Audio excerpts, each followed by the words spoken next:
Un ami, un véritable ami, c'est aussi un témoin, quelqu'un dont le regard permet d'évaluer mieux sa propre vie, et chacun depuis 20 ans avait sans faillir, sans grands mots, tenu ce rôle pour l'autre. Leur vie se ressemblait, même s'ils n'avaient pas réussi de la même façon. Jean-Claude était devenu une sommité de la recherche, fréquentant des ministres et courant les colloques internationaux, tandis que Luc était généraliste à Ferney-Voltaire. Mais il n'en éprouvait pas de jalousie. Seuls les avaient un peu éloignés les derniers mois, un désaccord absurde à propos de l'école où allaient leurs enfants. Jean-Claude, d'une façon incompréhensible, était monté sur ses grands chevaux, au point que lui, Luc, avait dû faire les premiers pas, dire qu'on n'allait pas se brouiller pour une telle vétille. Cette histoire l'avait tracassé, Cécile et lui en avaient discuté plusieurs soirées de suite. Comme c'était dérisoire à présent. Comme c'est fragile, la vie. Hier encore, il y avait une famille unie, heureuse, des gens qui s'aimaient, et maintenant un accident de chaudière, des corps carbonisés qu'on transporte à la morgue. Sa femme et ses enfants étaient tout pour Jean-Claude. Que serait sa vie s'il s'en tirait? Luc a appelé le service des urgences à Genève. On avait placé le blessé en caisson hyperbare, le pronostic vital était réservé. Il a prié avec Cécile et les enfants pour qu'ils ne reprennent pas conscience. À l'ouverture de son cabinet, 2 gendarmes l'attendaient. Leurs questions lui ont paru étranges. Il voulait savoir si les Romans n'avaient pas d'ennemis déclarés, d'activités suspectes. Comme il s'étonnait, les gendarmes lui ont dit la vérité. Le premier examen des cadavres prouvait qu'ils étaient morts avant l'incendie. Florence de blessures à la tête infligées par un instrument contondant, Antoine et Caroline abattus par balle. Ce n'était pas tout. À Clairvaux-les-Lacs, dans le Jura, l'oncle de Jean-Claude avait été chargé d'annoncer la catastrophe aux parents de celui-ci, de vieilles personnes fragiles. Accompagné de leur médecin, il était allé chez eux.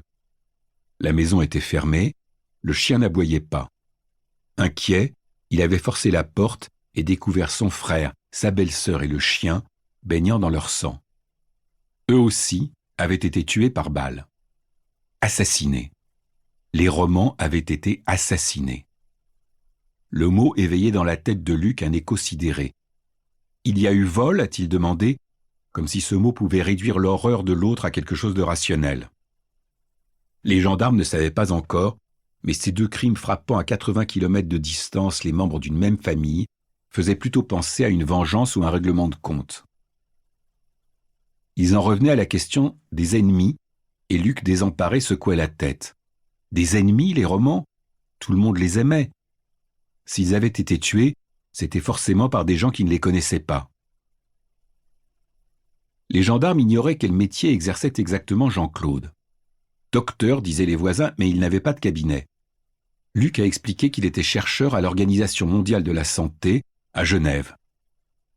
Un des gendarmes a téléphoné, demandé à parler à quelqu'un qui travaillait avec le docteur Roman, sa secrétaire ou un de ses collaborateurs.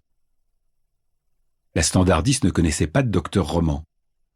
Comme son interlocuteur insistait, elle lui a passé le directeur du personnel qui a consulté ses fichiers et confirmé « Il n'y avait pas de docteur Roman à l'OMS ». Luc a compris alors et ressenti un immense soulagement.